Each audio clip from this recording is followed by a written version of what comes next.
Ang beach nila guys, walang kasagbot-sagbot, clean all the way.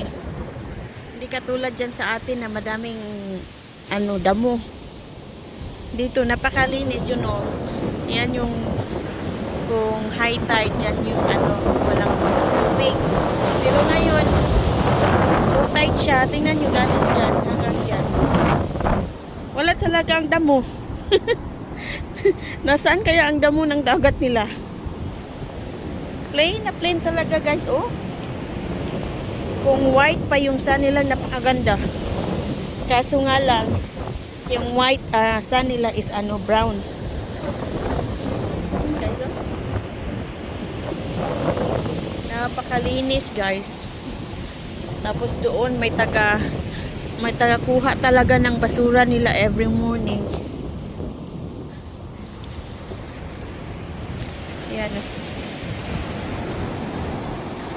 Kung white pa lang ang sun nila, ang gaganda. Makikita mo yung kung oy, may love. Look. What is that? Bird? Blackbird.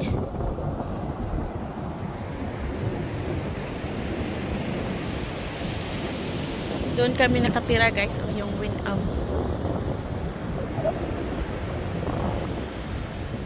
malayo-layo na rin ang nalakad namin. Ayan, mamamasya lang kami.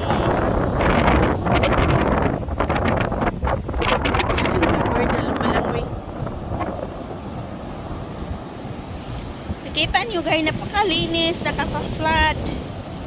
Wala talagang makikita ng mga dahon-dahon. Yan o. Kaso takot silang maligo guys, kasi baka daw may shark. Yung asawa ko takot. Doon o, may bird din doon o. Laking bird.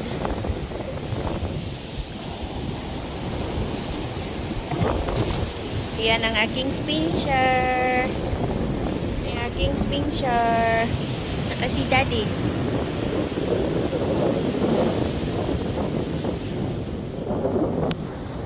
Okay.